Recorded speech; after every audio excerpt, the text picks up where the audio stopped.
everyone, my name is Gabby and today I'm going to be bringing you a video in which I wrap up 2019 by discussing some of my favorite TV shows of the year. So this year's been a really bad year for me for reading. I've only read 50 books this year and most of them I really didn't enjoy that much, but TV-wise, I watched so many good shows. I already made a video this summer in which I talked about a lot of the shows that I've been watching in the first half of the year. So if you want to check that video out, I will have it linked down below. So in this video, I'm going to be talking about some of the shows that I love that I've watched in the second half of the year, and also briefly refer back to some of the shows that I talked about in that original video as honorable mentions. So without further ado, we're going to dive right in and get started. So some of the shows that I've already talked about in that original video that if you want to hear about them more in depth, I'll just have you check that link out down below, are The Newsroom, The Night Manager, Agents of S.H.I.E.L.D., and Queer Eye. And Newsroom and The Night Manager I really go into depth to in that first video that I made this year, so again, link down below. Agents of S.H.I.E.L.D. and Queer Eye we'll briefly discuss again. Agents of S.H.I.E.L.D., I'm so psyched for season 7, and I have a whole bunch of videos prepared in which I'll go into that show more in depth, talking about the characters. I have a video where I'm going to sort them into their Hogwarts houses. I have another video where I'm going to do an Agents of S.H.I.E.L.D. tag where I'll essentially dive in to the previous 6 seasons of the show and talk about my favorite episodes, my favorite characters, all of that good stuff. So there's going to be plenty more Agents of S.H.I.E.L.D. content to come to celebrate the 7th and final seasons of the show, but I love that show so much. I loved how season 6 wrapped up. I thought that it was so interesting, and season 6 started out really slow but grew on me as it went on, so that's sort of an update from what I originally talked about. And then Queer Eye, I will continue to love. That show is phenomenal and so heartwarming. I've watched the Made in Japan episodes when they dropped in the fall, and I just absolutely loved them. I thought they were so beautiful and so heartwarming, and I love the fact that what makes the show its core and its essence does not change regardless of what country it's taking place in. So that human connection, those fears and anxieties that we all experience are human, and it's not just an American thing. It happens to all people regardless of their culture, and I love the fact that Queer Eye in Japan really showcased that. I think the Fab Five are just absolutely phenomenal. I love them so much. I absolutely love Queer Eye, and I will continue to watch it for however long it remains on Netflix in the world for us to consume, and it's always going to be one of my favorite shows of the year as long as it keeps airing. Those are some of my honorable mentions, but I'm going to dive now into discussing some of the other shows that I've been watching in the second half of the year that I have not talked about on my channel yet this year. So we're going to start off with the Disney Plus section of this video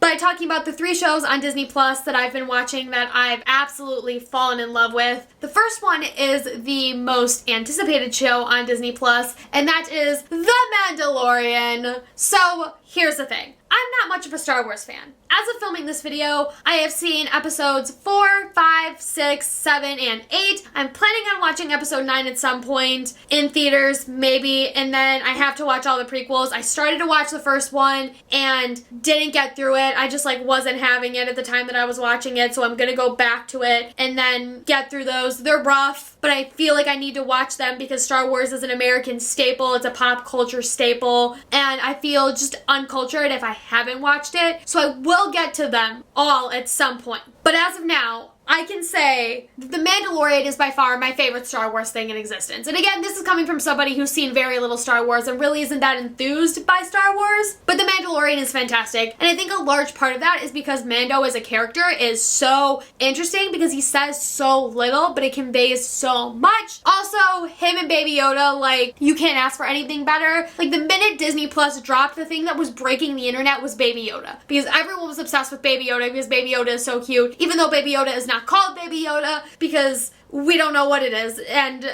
Disney made it very clear to us that we should call Baby Yoda the child, but nobody's gonna do that. It's Baby Yoda, even if it's not Baby Yoda. You know what I'm saying? So the final episode just dropped today as of me filming this video. I watched it and oh my god, it was fan-freaking-tastic. I'm not going to get into any spoilers because obviously this is meant to be more of a non-spoilery type review of all the shows that I'm watching. But Taika Waititi directed the finale and I had to keep pausing the first 5 minutes of the episode because it just screamed Taika to me so much. The comedy style, the directing style, it just felt so him, and I loved every single minute of it. This episode was so satisfying. There were so many things that were being built up throughout this entire season that came into this episode that felt so gratifying as a viewer. There was still a bit of a cliffhanger. So many questions are going through my mind. I am so hyped for season 2, which is coming fall 2020, so I am pumped. I love this show so much, and I think the person to thank for that is undoubtedly Jon Favreau. Jon Favreau is fantastic. I mean, without him, we wouldn't really have the MCU. He directed the first Iron Man film. He started off the MCU, and he is a Disney legend. Disney legend Jon Favreau. He's just so phenomenal. On a quick side note, I also loved his performance in Far From Home, the most recent Spider-Man movie. He was fantastic, and he made that movie for me. I love his moments in Far From Home. They were fantastic, and it just made me love Jon Favreau so much. So the minute I found out he was doing The Mandalorian, the minute I found out that he brought Taika Waititi on and Ming-Na Wen on, I was just so down, and I was so happy with how this show came out. It was so fun and exciting and fast-paced and interesting, and I was thoroughly engaged. And again, best Star Wars content I have seen by far. Boom. Moving on to a show that I would almost consider the antithesis of The Mandalorian, and that is High School Musical, the series. Oh my god. So I've been following the show pretty much from the beginning of its conception. I remember hearing that Tim Federle had signed on to do some sort of High School Musical revival, and I was like, okay, I've been reading Tim Federle's stuff. I could see this. I also just felt trepid about doing any sort of High School Musical revivals because I was in that sort of state of mind where I was like, revivals never end up being as good as the original, and I just don't know how I feel about this. And so some time passed, and then suddenly there's trailers and there's been a cast and there's a whole thing happening, and I was like, wait, what's going on? I started to gradually learn more about the show, the fact that it was shot in a docu-style, which I thought was really interesting. The minute that I sort of realized what the idea behind the show was going to be, which is that the show takes place at East High, where the original High School Musical was filmed, and a whole bunch of students put on High School Musical as their school production for their drama club, and there's a whole bunch of high school angst and crazy stuff that goes down as the production comes together. I loved the fact that it felt very meta. Thought the idea of that was so weird and odd and perfect, but I thought that it worked. And I started watching some of the episodes, and gradually I started to fall head over heels in love with the show, and it's so much fun to watch. I'm gonna be honest, this show is incredibly cringeworthy. There are moments where I'm like, but it's cringeworthy in the best way, because you're dealing with high school drama and angst, and there's some really ridiculous moments that are meant to be cringeworthy, but it's self-aware of the fact that some of these moments are meant to be cringy, and that's what I love about it. It makes my heart so happy, and I've fallen in love with this cast. They're so fantastic and play their roles so perfectly. The most recent episode that dropped, which is episode 8, had a cameo with Lucas Grabeel in it that was fantastic. His cameo was, again, super cringeworthy, but I was eating it up because it felt so cheesy and just perfect for the show, and it made my heart so happy. This show feels like the Disney Channel that I grew up with and know and love. This show reminds me of my youth, and it just makes me happy, and I can't ask for anything better. Also, the homecoming episode of the show was really fantastic. I'm gonna link an article down below that I read that I thought had some really awesome commentary, and essentially the whole idea behind this episode is that you have a gay couple going to a homecoming dance and it's not a big deal, which is a big deal, and I just loved that. And again, the commentary on this episode is just so beautiful and so perfect. So I'm going to link that article down below with some of those really great quotes, because I think it really encapsulates what this show is. And I think that the show is just in Tim Federle's wheelhouse, and he's doing such a good job with it. I'm so psyched for season 2 to see where all of these characters go. And I'm having such a fun time watching this show. And I'm so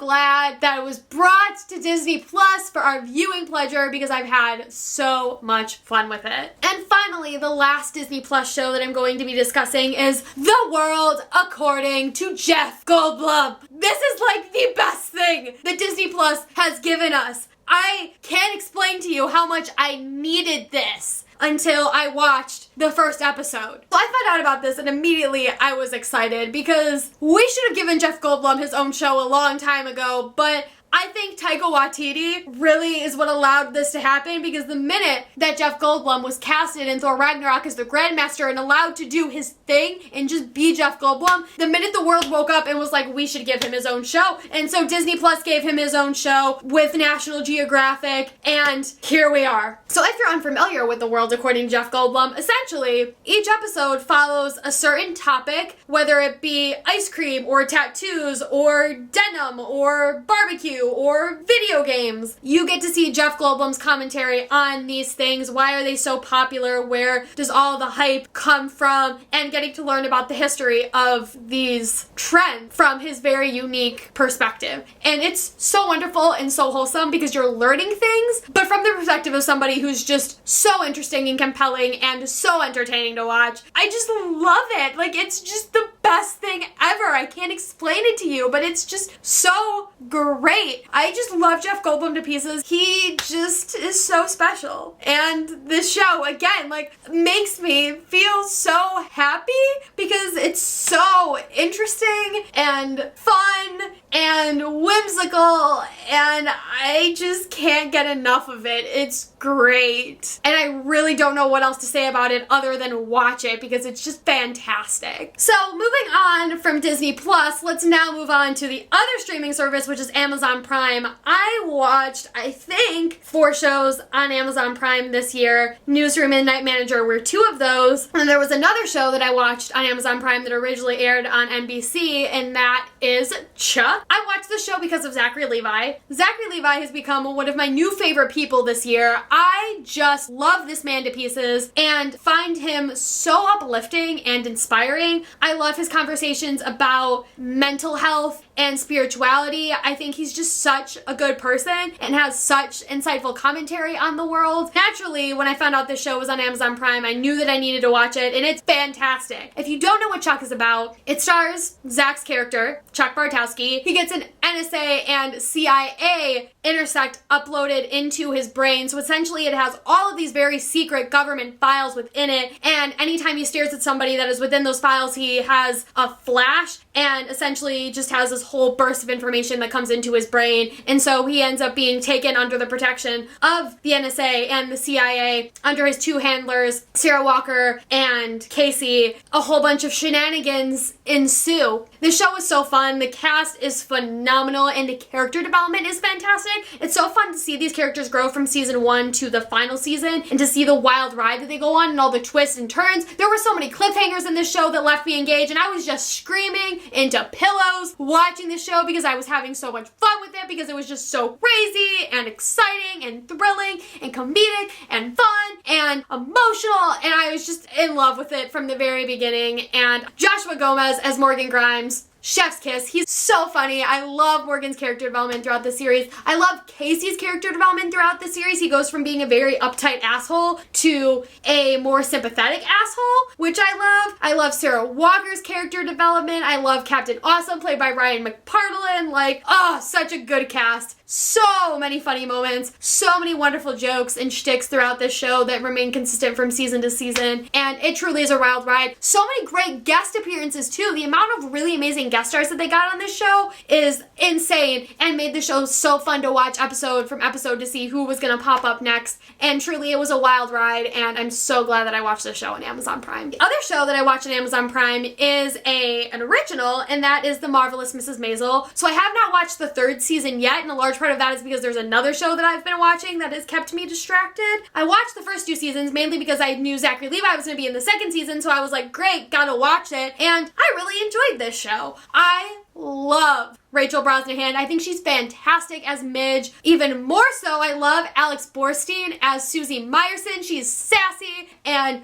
just wonderful and kick-ass and just makes me so happy. I also loved Alex Borstein's acceptance speech for her Emmys. They're just so beautiful and kick-ass. Like when she said, "Get out of line, ladies," I was like, damn right! Ugh, the cast, again, so many shows I've watched this year just have such a standout cast that make these shows so fun to watch. The writing is also fantastic. If you're unfamiliar with what The Marvelous Mrs Maisel is about, you follow Midge Maisel, who ends up landing herself a career as a stand-up comic after her husband wants to break up with her and cheats on her. So her husband originally tries to do stand-up comedy, sucks at it. She finds out that her husband cheated on her, goes back to the comic club where he performs and absolutely does a killer set. And so Susie ends up seeking her out, who like works at the club, and she starts doing stand-up comedy, has to hide it from her family, and again, a whole bunch of shenanigans ensue. That was a horrible synopsis of the show, but you just have to watch it. The show's won a whole bunch of Emmys because it's that good. It's so funny and well written and charming and clever.